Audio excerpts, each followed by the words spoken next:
Alright everyone, welcome back to part 3, the final part of Ask the King for the Thanksgiving special, November 24, 2016. I want to apologize. I accidentally left, since I told you, there's going to be some technical difficulties, right?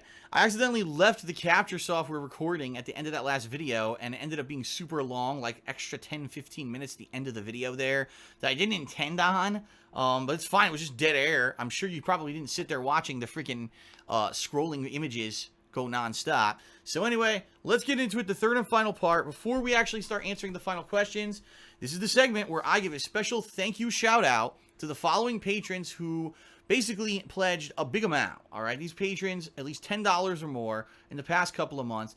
They're a major reason why I'm still able to do this as a job, especially with all the challenges and everything going on YouTube right now. So thank you to these particular patrons. If you would like your name read on the next episode of Ask the King, it's $10 or more pledge in the next 2 months, alright? So, special thanks to Michael Venezia, Jon Snow, the King of the North, Hacking Darts, Villix, Thomas McDonald, Mr. and Mrs. Kelcher, Ahmed Farouk, Peruft, w.s.a. Sorry, I can't, it's not pronounceable, so I had to just say the letters. Christian Espanta, Nicholas Kale, Scuba Steve, Gregory Schmeidel, Dennis T, Justin Gall, Nyan Kitten 90, Kazi, Will Tucker, AV, Blaine Mayo, Tom Dooley, Real Knowles, George, Brightside Viking. You'll recognize some of these names from the questions that were asked. Peanut Brother, Atnas Telemann, Sam Benson, Abdulrahman. I got it right. Abdulrahman Althani. Now I fucked up his last name. Abdulrahman Althani. I think I got it right that time. Shawnee B. Casey Wood. Deep Dive. No, excuse me. Deep Drive. I got that one wrong. Hafiz Azli. Dylantian Gaming. Vivek Farrow. Hassan Kali. Mike Hunt 2018. Last Rambo 341. QPZ MWN. Papa Neeks. Elysian. The Fire Rises. Faith in 13. Aaron Carpenter. Still going, I know. The Dead Cry, Justin Gall, Jacob Hendricks, Gregory Schmeidel, Astrius, Logan Shannon, Christian Espanta. Oh, I already read some of these. Scuba Steve, Fred. Yeah, I already read Scuba Steve. Joe Wilcher, The Hidden Boss, Michael Denault, Saint Jimmy, Nicholas Kale, Dennis T, Planet Jeff, Christine Gebhardt, and I already did Peruff WSC, and I got him again. See, some of these people were 2 months, so I accidentally copy and pasted them twice. Thanks to all of you, like a heartfelt thanks, especially now this time of year. It's time to be thankful, right? It's time to be thankful for the support that I do receive, for the people that come out every single day to watch live streams or on-demand videos, for those who've made the past 8 years of my life an awesome experience. I wouldn't be living in Washington. I wouldn't have any of the shit that I have right now if it wasn't for you guys and gals. Thank you very much for that. Heartfelt. All right, let's finish up the questions. So the next question is from Richter Tryhard, and he asks the following. Phil, I am a new viewer, and I find your videos pretty hilarious. You mentioned that you have a back problem. My question is, well, how did you injure your back? What's the origin story? I can't seem to find an answer on that anywhere. Well, it's funny. Funny you ask about this, Richard. Or I said Richard. Oh, God, I screwed up. His name's Richter. I feel bad now. I'm sorry, Richter. I apologize wholeheartedly. Again. Good question, and the reason it's a good question is because I used to talk about my back a lot when my back injury was really bad. Since I moved to Washington State and adjusted my lifestyle, my back is so much better, all right? And that's why I barely ever talk about any kind of issue with my back, because I really don't have that much of an issue with my back anymore. So allow me to explain. I never had back issues at all in my life. And then all of a sudden, around 2006, so 10 years ago, I started to notice that my back was hurting me. Now, it was various kinds of pain. Sometimes it would be soreness. Sometimes it would be shooting pain. It was various kinds of pain. But it wasn't constant. Keep in mind, 10 years ago, I was much heavier. Right now, you know, I would say probably I fluctuate between like 210 to 230 pounds right now.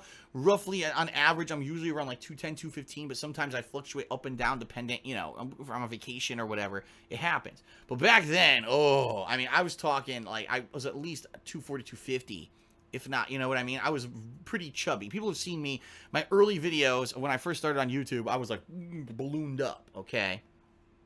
So back then, I was a heavier guy, and my back started to hurt me. Well, definitively, when I found out this was a problem, was one day, it was the summertime, and I was actually playing touch football with some friends of mine in a park. It was like a holiday gathering. I believe it was someone's birthday, and they were having like grilling out dogs and burgers and everything, and we were playing touch football. And we're playing, this is the thing, I used to do this stuff all the time. I used to be a more athletic person. I used to actually run around a lot and do a lot of this stuff. I used to lift weights when I was much younger.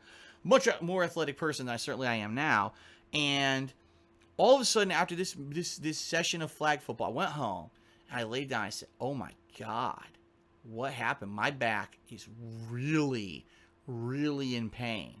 Like, sharp, shooting nerve pain that was resonating not only in my back, but all the way down my legs. I was like, what the hell? And it didn't go away. I thought, oh, maybe it's because I was, did this flag football. It didn't go away. It started to get worse.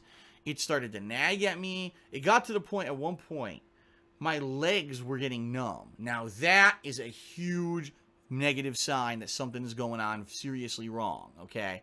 So I ended up going to the doctor for it. Doctor originally gives me x-ray. I don't see anything. It's like, well, doc, guess what? Obviously, the x-ray is not the right test for this particular problem because I am in excruciating pain all the time. So I think maybe you should run some more tests. The doctor was actually just going to let it fucking go. Unbelievable. So the doctor says, all right, I'm going to give you an MRI. So puts me to the MRI machine, scans me, all that. I get called back to the doctor's office urgently 2 days later. Okay, come back. Oh my God. Your MRI shows that you have a severely herniated disc between your L4, L5 vertebrae. And if this thing were to pop, number one, I could be crippled. Number two, I could lose control of my bowels. I mean, it was to the point, he said it was so bad that thank God I caught it when I did, because if I didn't and this thing had popped, this disc, that I could have been fucked for life. Okay, so gee, doc, good thing we went for the MRI instead of just passing on the fucking the X-ray and pretending like nothing was wrong, which is what he was going to do originally. So, I had some options back then. I was told, well, here's what you could do. You can either get surgery right away. Now, back then, the surgery would have been very intrusive. This is 10 years ago. The surgery would have been, they go into it, they cut physically out the disc. I believe they fused the spine in this particular area or whatever. Today, it's much different. Today, they have laser surgery that's non-intrusive that could actually do the same operation, and basically, there's a lot less risk. It's a lot healthier. But back then, this surgery was incredibly risky. In fact, he even said, he says, when you do the surgery, it's basically 50-50. 50%, your life's way better. You're going to have a great life. 50%, it doesn't even get better, could get worse, and you fucked yourself over. So I'm like, gee, this is a pretty tough decision. What's my other decision? He said, my other option here is that I get physical therapy, I get drugs for my back, all right, different kinds of drugs, and I try to adjust my lifestyle to this back injury, all right? So what does that mean? It means no carrying of heavy things, especially over longer distances, no more heavy, strenuous physical activity like that flag football, out. No more weightlifting, none of that kind of stuff. Everything I have to do is to be very light and not strenuous on my back whatsoever. No more like driving long distances, because that actually puts a strain on your back when you're driving, constantly using pressure with your legs. That puts a strain on your back. So what did I do? Immediately, I had to stop doing the physical things I used to like to do. I used to travel and drive around the country to play Street Fighter.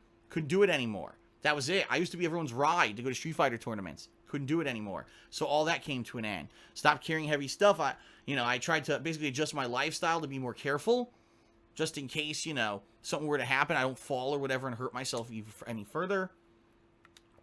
For about 2 months, I had physical therapy and injections into my back. The doctor wanted me to take painkillers. I refused.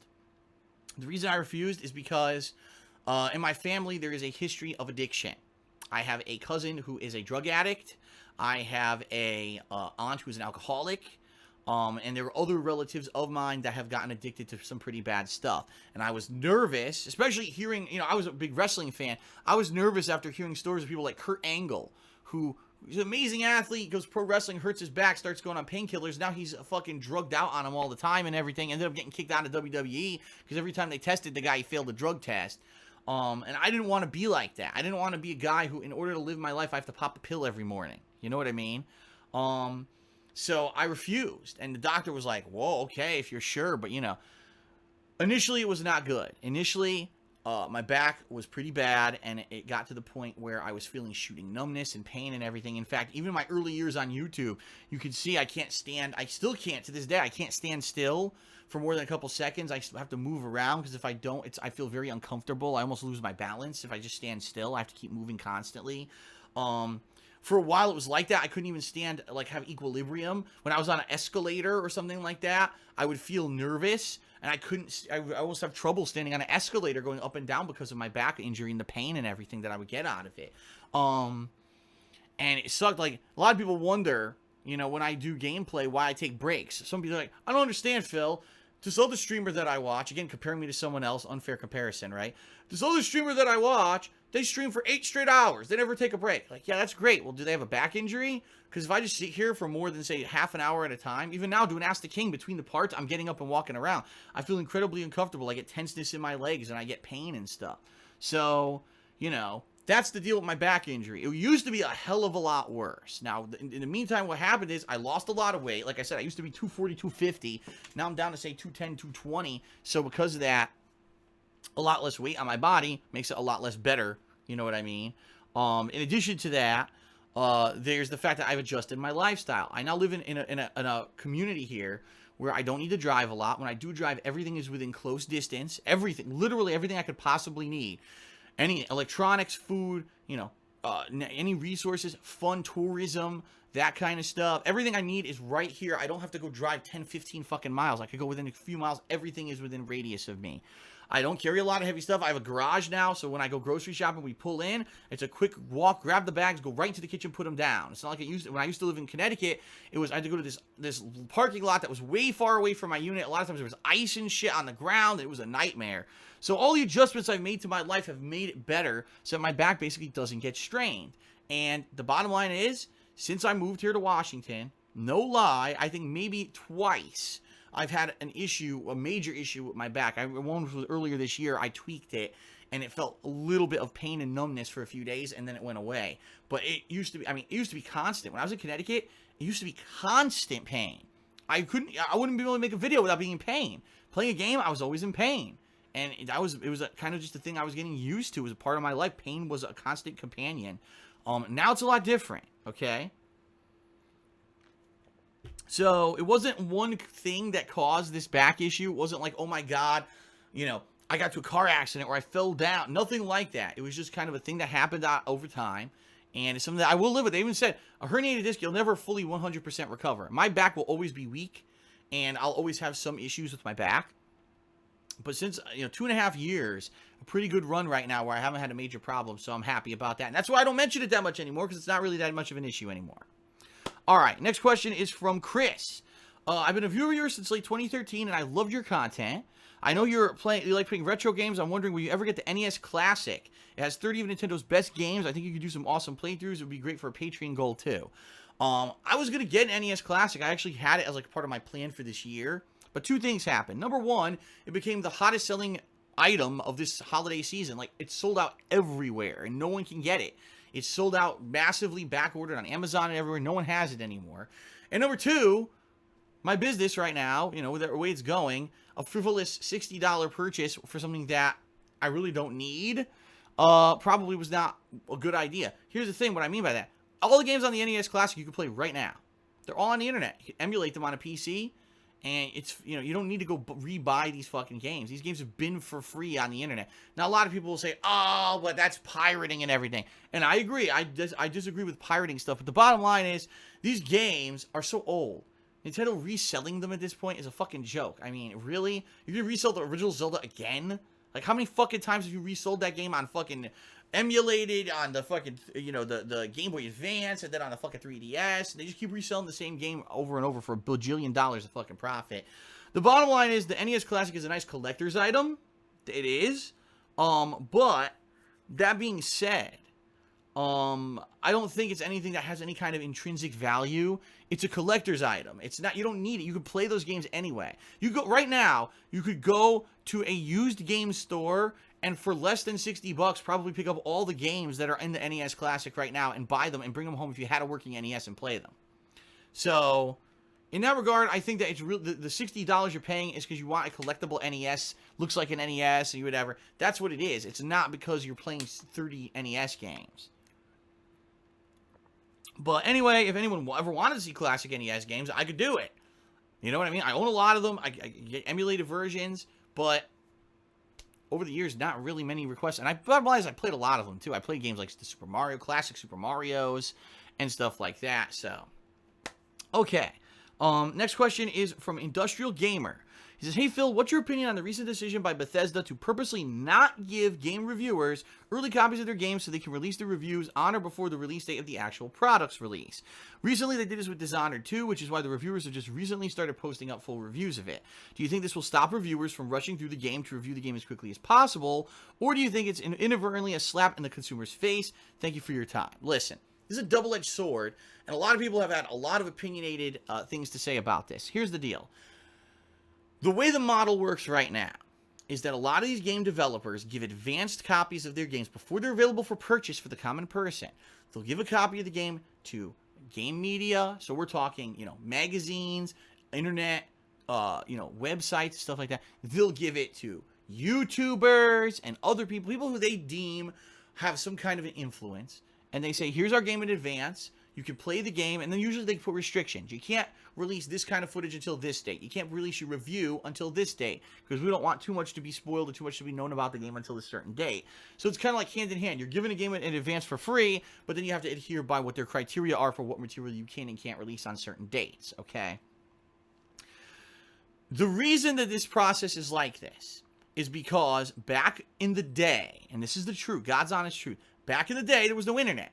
People who did this stuff made paper reports, paper reviews, magazines, newspapers. That's how you got your review. So if that advanced copy of the game was not given out ahead of time, there would be no time for you to play through it / see the movie or whatever that advanced copy of it was, and then write a review and publish it and print it and have this printing press printing out the copies and mailing the copies out to the people. You wouldn't have it in time. The product would be out, and then you'd have to wait 2, 3, 4 weeks, and then you get the magazine with the review, but the thing's already out for 4 weeks, right? So that's why you had these advanced things back in the day, because you didn't have the internet. Now you have the fucking internet, right? So the bottom line is, you don't need advanced copies anymore, right? It just doesn't have to exist. What it is, honestly, sadly, what's happened with a lot, especially in particular with video games and the gaming media, it's become a way for them to say they're covering every single game when in reality they don't actually cover it. They rush the fuck through it. And what we've seen, sadly, is there's been some games, for example, a game that has online functionality that's critical to the gameplay experience, but the game functionality doesn't work yet until the game's officially launched. Then they release a review that doesn't talk about the online functionality at all when it's a critical part of the game. So you didn't review the game. You reviewed half the game, but you had to get your fucking early review out before the functionality was even live, and therefore you gave a skewed review that's not accurate. I've also seen reviewers, sadly, rush through games, not play side content, not experience certain parts of the game that were critical to the overall gameplay experience, and then put out a review and slam a game. You're like, yeah, but did you play half the fucking game? No, you rushed through it to get your review out so you could get your money, right? Your clicks on your ad revenue on your fucking website, that's all you care about. You don't actually care about putting out a legitimate review. In addition, I hate to say it, a lot of these YouTubers who get advanced copies of games, all right, what they do, sadly, is they'll play the game early. They'll have a whole playthrough done. A lot of them are allowed to stream the fucking game early, which I completely disagree with. Why do premier people, only these 4 people on YouTube got the game and they could do full playthroughs early? Everyone else has to fucking wait. So they make all this ad revenue. Basically, it's a paid advertisement. They kiss the game's ass. They don't actually ever give you real feedback or anything about the game. It's just completely scripted to make the game look good. It's a paid fucking advertisement. Everyone goes and sees the game early, so now the game's completely spoiled, right? It's a terrible, terrible, terrible situation right now, what's going on with these advanced copies that are going out to people. It would be one thing if this were still the 1990s and there was no internet and you couldn't get instant reviews, right? But now you can. There's no publishing process anymore that you need to get a copy in advance. Sorry, it's bullshit. I'm of the opinion everyone should get the game at exactly the same time. Everyone has to play the game at exactly the same time. And if you finish the game early, fine. And you want to do the first review ever on the fucking internet, great. But you're going to tell the difference because you're going to tell who rushed versus who actually played through the game and had a legitimate experience. Right now, you can't tell that because of the advanced review process. It's bullshit. No one should be getting anything early.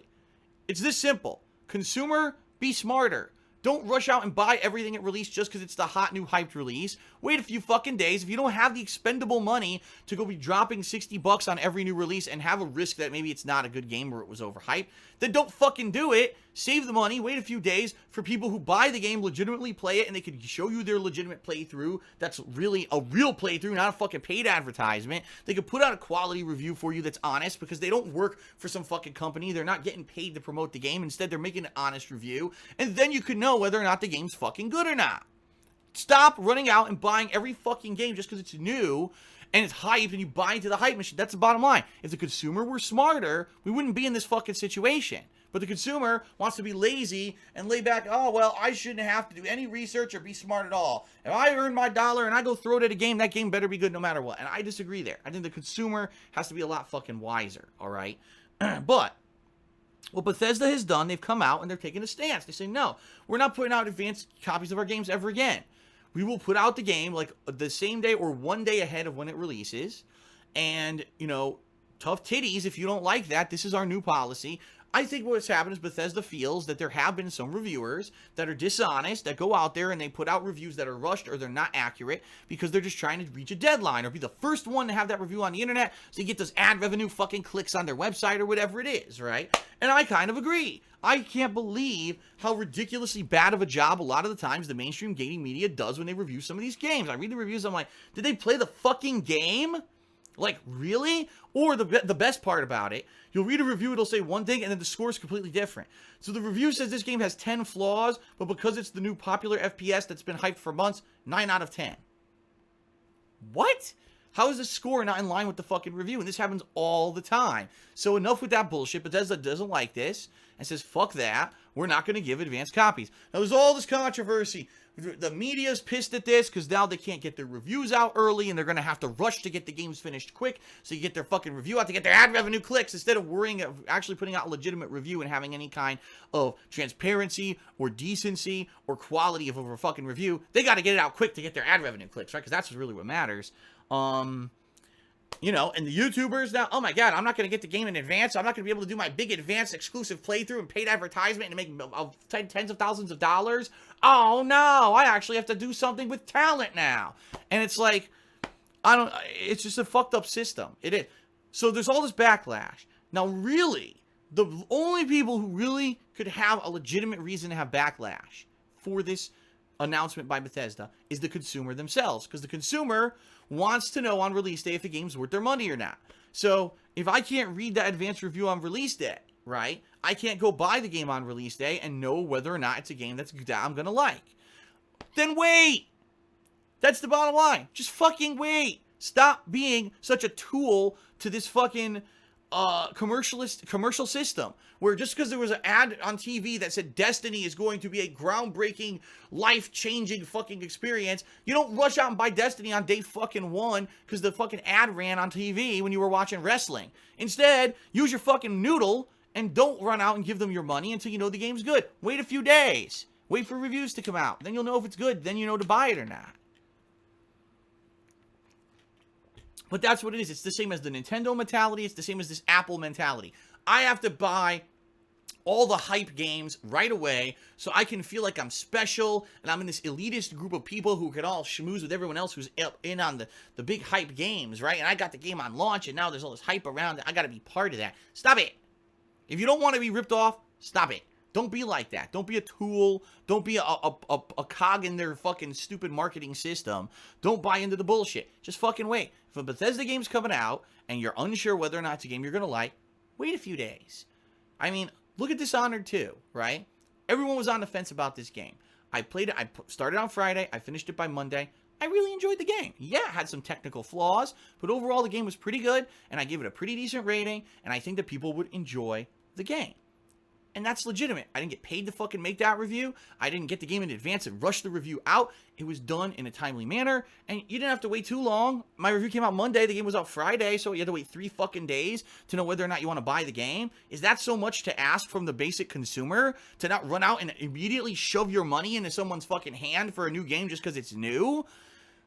This is what I mean. It's this capitalist, commercial mentality of the common gamer that's fucking the system over. It's not the fact that the games are bad. It's that people are rushing and paying the money for the bad games. Just wait.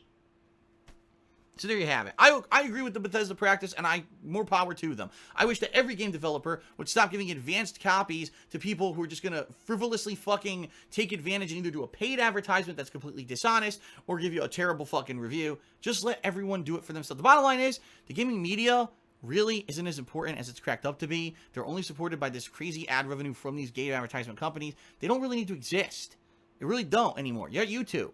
You got common people like me. We play games. We review them fairly. You don't need that shit. And no one needs to be playing a game.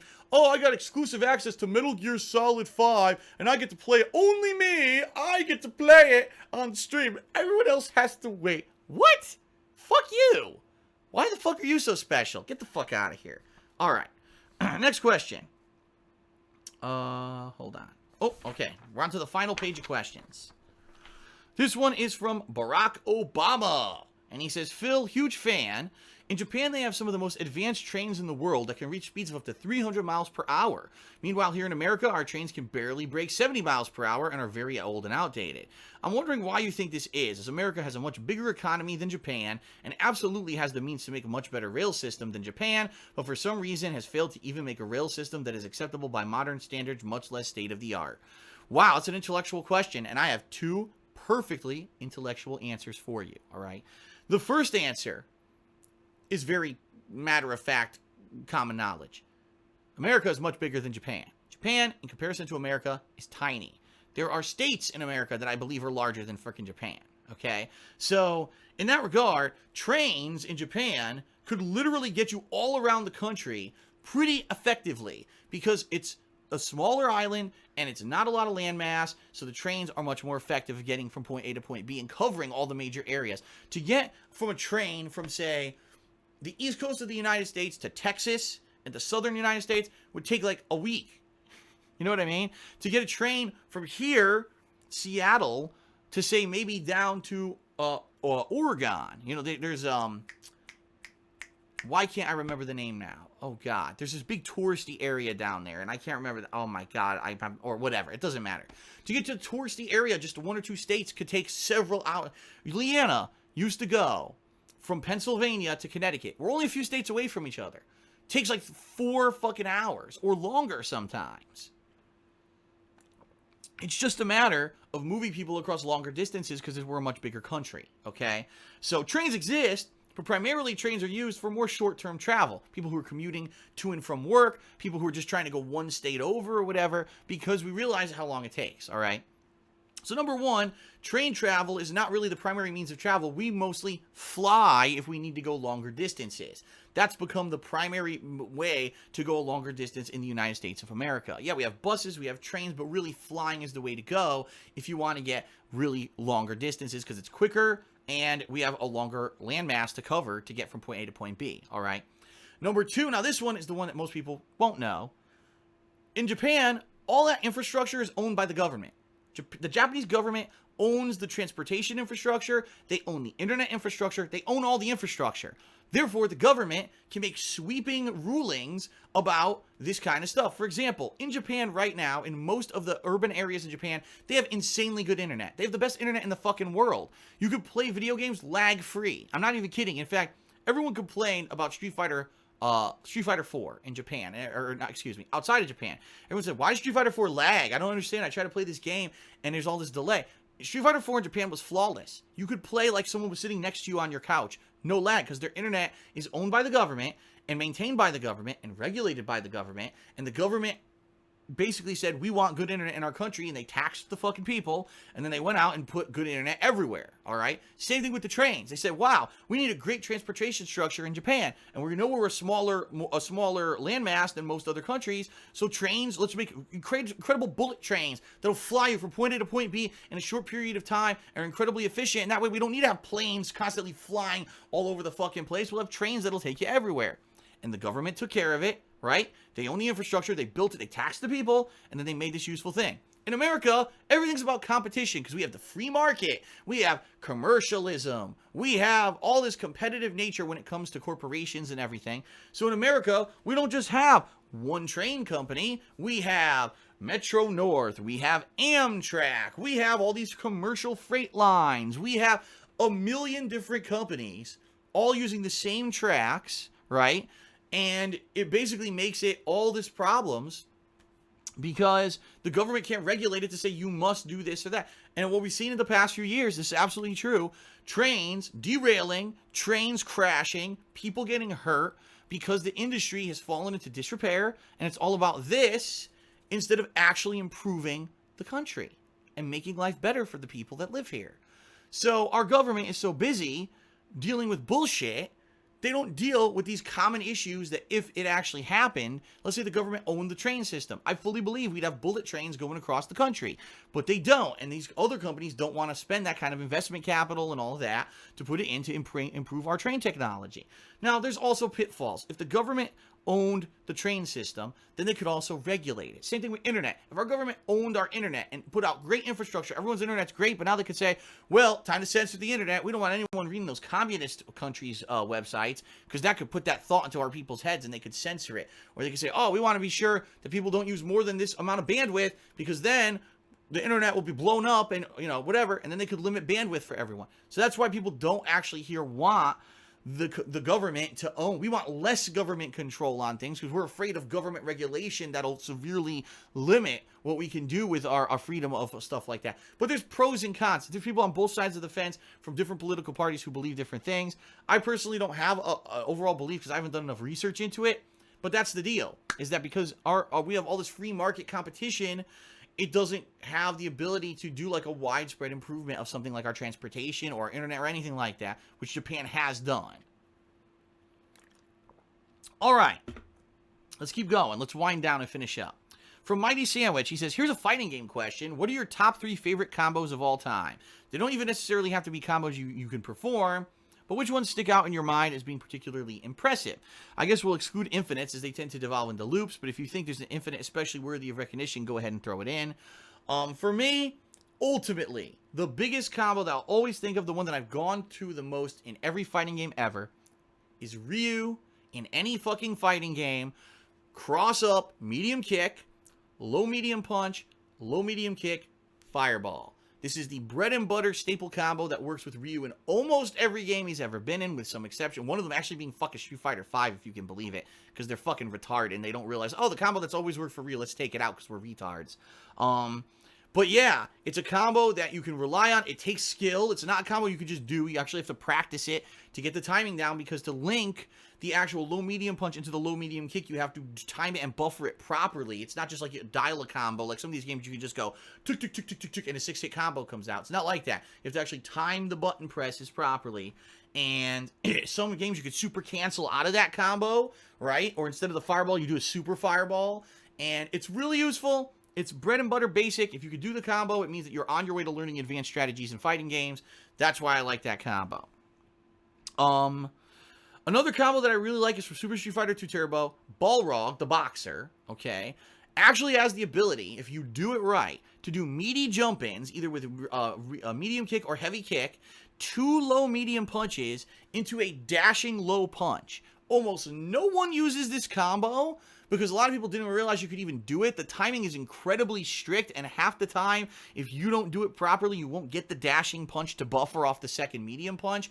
And in fact, there's a couple characters that are so skinny the combo doesn't work. But when you get this combo to work, I'm not even fucking kidding you, it takes about 50% of their life, if not more, and it leaves them almost stunned. So if you've hit them and they already have a little bit of stun in their meter, and then you hit this combo, they're done. That's it. It's game over. So that's what I like about that combo. But ultimately, the combo that I will leave as the last one is the most broken fucking combo that I can remember from my fighting game run. It is with Cable in Marvel vs. Capcom 2. It's basically comboing into his Air Hyper Viper Beam. Now, there are various ways you could do this. One way was to do a basic just kicks combo, dial a combo like I just mentioned, the easy one. Light kick, heavy kick, and then here's the kicker. Cable has a super called the Hyper Viper Beam. He pulls out his gun, and a giant beam, like it looks like a snake, comes going across the screen. As you mash buttons in your joystick, it goes whoop, whoop, whoop, like this, and gives you extra hits. On the ground, when you do the super, it's incredibly slow and completely worthless, because not only does it come out slow, it has tons of recovery, alright? But the idiot game programmers, it wasn't intended, made it so that if you're in the air and you do this super, it's instantaneous, it has no startup and no recovery afterwards. So the ground version is absolutely worthless. The air version is the best overall move in the entire fucking game. So what people found were ways to combo into this super and make it an instant air super. So for example, what you would do, any hit with Cable leads to light kick, standing roundhouse. So it's 3 kicks, and off of the standing roundhouse, you would take your joystick, and instead of just doing the motion, which is a quarter circle with 2 punches for the ground version of the super, you would do quarter circle and continue to rotate your joystick upward to an upward corner. It's basically called a tiger knee motion, or almost a half moon motion. And by doing that and hitting the 2 punches, Cable would actually jump out of his standing kick animation and instantly do the Air Hyper Viper Beam. The best part about this move, it's so fucking fast. You could combo it into itself. So Cable, if he had 3 or 5 supers, could literally do kick, Air Hyper Viper Beam, Air Hyper Viper Beam, Air Hyper Viper Beam, and kill your entire character, if not kill the entire enemy team if there were assist characters or other characters out on the screen.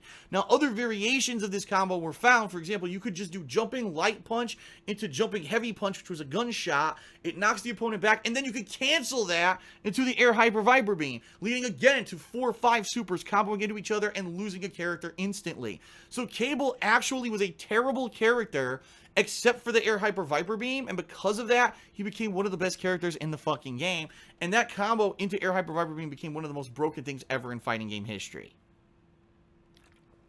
There you have it. Alright, final forum question is from Pocho Max. He says, Phil, since the presidency of the United States of America is now being chosen based solely on celebrity status instead of political experience, who do you think will be our next leader? What famous person would you enjoy seeing become president of the United States? Of course, if you have followed my content since day one, you know exactly who I would vote for and who should be the next president of the United States, ladies and gentlemen. Paul Rubens, that's right, Pee Wee Herman himself, your next president of the United States in 2020, and of course, his VP pick, Pauly Shore. All right, Twitter questions, and then we'll wrap up this episode of Ask the King. From Infinite Raul, or Raul, I don't know how to pronounce his name, I apologize. Have you ever considered hiring an artist to do logos and designs for merchandise? Well, it's very simple. This is a very good question, very simple. When I was more popular and people were clamoring for merchandise, I didn't have to pay anyone. People were forthcoming, offering me free artwork, free logos, because they knew that their stuff would be exposure, right? If someone made a logo for me and I put it on a shirt and that shirt sold, they could say, wow, look, there's my logo, right? And they could get their word out. And the bottom line is, back then, I don't even think it was about that. People just wanted to be part of this cool, organic, positive experience on YouTube. And knowing that, wow, I made a logo that Phil uses all the time or is on a piece of merch was really cool, all right? And in fact, right now, it still exists, even though I never talk about it. If you go to cafepress.com/darksidephil, all of the merch from back in the day, we're talking like 2010, 2009, that stuff is still up there. Now, no one buys it, but it's still up there. You can still purchase the Dark Side Phil Stein that I used to use with the logo that someone submitted. You can still buy the Dark Side Phil shirt with the original Dark Side Phil logo. It all still exists. All right? But now, here we are in 2016. It would be great to be able to sell t-shirts, right? It would be great to make some extra money, but I'm not an artist. And the bottom line is, sadly, because I need the money, I don't have money to pay an artist. That's the thing. Have you considered doing it? Sure. I don't have the money to do it, though. When I had the money to do it, people were forthcoming and gave me this stuff for free. Now that I need the money, that I need to sell the merch, I'm not as popular anymore. I don't have money to hire anyone. So it's like, when you need it, when you don't need it, you get it. When you need it, you can't get it. That's life. For next, from Ghost23.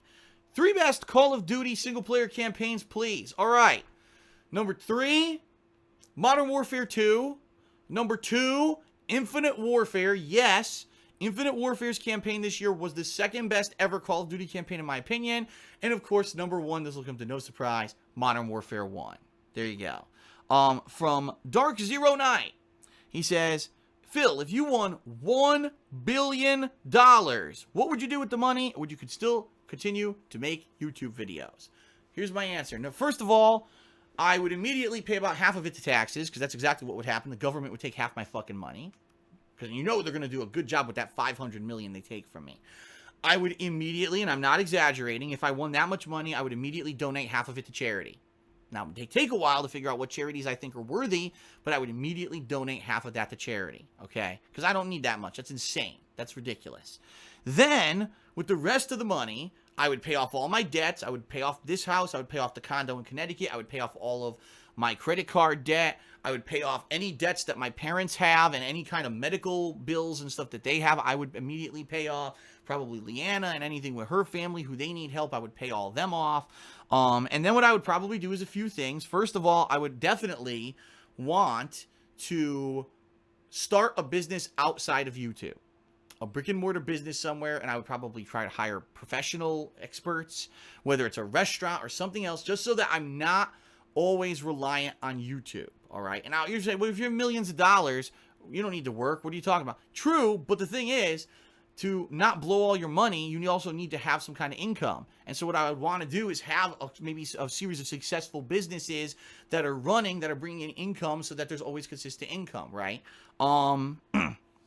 In addition to that, I would probably try to improve my YouTube situation, whether it's hell, if I could play a ton of games, but then have someone edit that raw gameplay into funny videos for me, I would pay them to do it. And that way everyone says Phil doesn't edit his videos. If Phil would just edit his videos, he'd be more popular on YouTube. I'd pay someone to edit them for me. And then that way, boom, I could just play the games and enjoy them and have fun. And then this guy or gal or team of people could make these highly edited videos, put them out, and those would get popular. And I could play the games and just enjoy myself, which is what I want to do to begin with, right? I mean, of course, ultimately, there's a million things that I would do. I don't know. You know, it's a lot of things to consider. Maybe I'd take fucking YouTube to court and finally sue the fuck out of them for all their lack of actually enforcing proper copyrights over the years. To finally since I would literally not need the money from YouTube, I could actually sue YouTube and make them fucking actually obey by the fucking laws of the United States of America rather than fucking everyone over with false copyright strikes. And I think that would be hilarious because that would be front page news everywhere. Former YouTuber sues the living fuck out of YouTube for years of grief and wrongful punishment of his channels, and I would win the court case, and they would have to change, and the website would have to become better.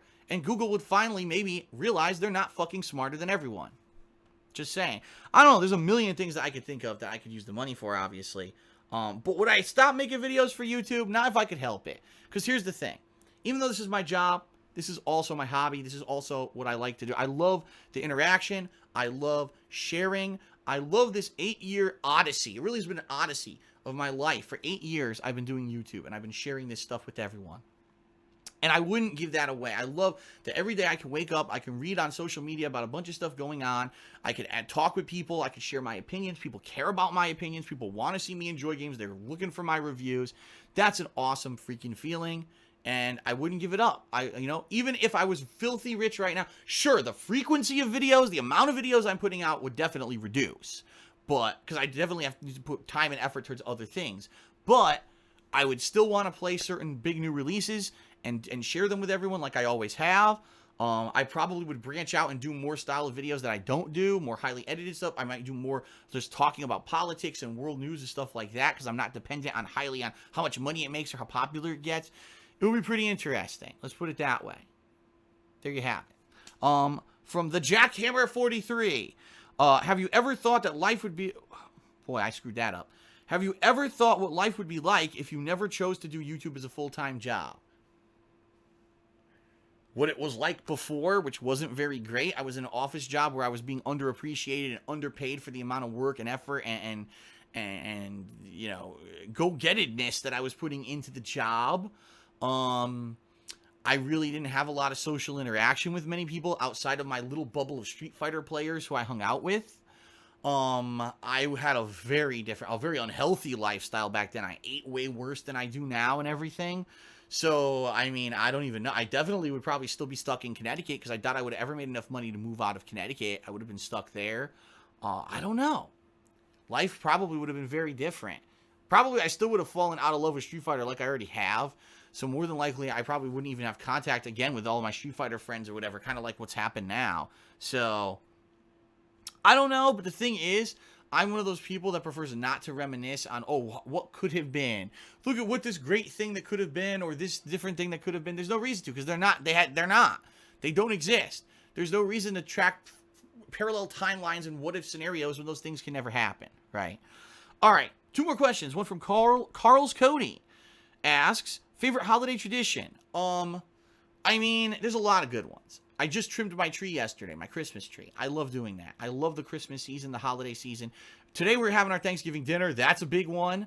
But outside of that, watching holiday-themed stuff, I think, is my favorite. Here's the thing. All October, Leanna and I watch horror/suspense-themed stuff. This year we watched The Twilight Zone, Alfred Hitchcock Presents, some of the Friday the 13th movies, some other various miscellaneous horror movies. We watched a whole season of American Horror Story. We watched a lot of Halloween and horror-themed stuff. Now, it's Thanksgiving. Within the next week, we're going to be in Christmas mode, which means we're going to start watching all our classic holiday favorite movies and stuff like that. So, yeah, a lot of stuff. That's probably what I like the most, because it's really gets you into the season to be kind of immersed in the holiday cheer and stuff going on, listening to the holiday-themed music. And no, I don't want it droning on every fucking moment. I know when I used to work in the mall, that used to drive me nuts. But hearing it from time to time when you're in the car or whatever, you're listening to it, and, you know, being in the spirit of the cheer, whatever the holidays that's going on, that's kind of what I like the most. So, kind of immersing myself in movies and or television or music or the culture of whatever the holiday is going on is probably my favorite tradition. All right, last but not least, from the Xbox Mad Hatter.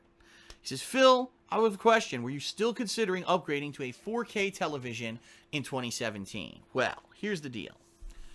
First of all, this television that I've now literally used, I'm not even kidding you, since the launch of Marvel vs. Capcom 3. So you could trace, I don't know exactly what the release date was of that. Whatever day that game came out, that's the day I got this TV. All right. So it's old, 5-some years, I believe. And that being said, it's having some problems. It actually has a few dead pixels that are appearing. I get the feeling more and more are going to start appearing. The good news is it hasn't really distracted me in most playthroughs. I don't notice it. But it's probably going to get worse over time. Okay, I know that. It's not going to get better. It's going to get worse. Right now, console gaming is just starting to touch the tip of 4K gaming. With consoles like the PlayStation 4 Pro, which claims that it's going to be running games in 4K eventually. Right now, I don't think any game does, right? Or I think there are maybe just very few, but everyone who's getting the PS4 Pro has been complaining that when you run it into better quality, higher resolutions, it doesn't look as good because the frame rate's choppy or whatever. So right now, it doesn't seem like any games are optimized. So it doesn't even make sense for me to even care about 4K, because if I run out and buy it, I'm not going to use anything with it. Right? Now, that could change. Maybe in a year's time, all of the big games are now coming out in 4K resolution, and really that's the ideal way to experience them. Then maybe I would consider it. The bottom line is, right now, I am not considering any major purchases because I just don't have the money. That's just being real with everyone. I didn't get the PS4 Pro because I don't have the money for it. I'm not getting a 4K TV. If this TV breaks down, yeah, then obviously it's a necessity for my business. I need to get another one. But I'm not in any situation right now where, 4K, you know, I don't watch movies or anything in my office. I don't need a 4K television. So there you have it. I might get it eventually in the future if I absolutely need to. Right now, I have no plans. That is it for Ask the King, everyone. Long one, tons of stuff discussed, lots of answers. Hope you enjoyed the show, all right? And that is it for this month. Ask the King will return in late January. I'll have more information about that as we obviously get into January. In addition, please remember, Patreon, If you pledge $20 or more, you'll get your question answered on the next episode. Or you could just post up your questions on the forums on thekingofhate.com and you have a chance to get an answer, but no guarantee. Or you could wait till the day of when I do it and post up on Twitter. I want to say happy Thanksgiving again to all of my American viewers. I am very grateful that you guys and gals still come out and watch my stuff 8 years later. You know, I'll do this as long as I can. It's the bottom line. I will do this as long as I can. All right. That is it, everyone. Thank you very much for watching. I'll see you next time on Ask the King. Peace out. Happy Turkey Day to all.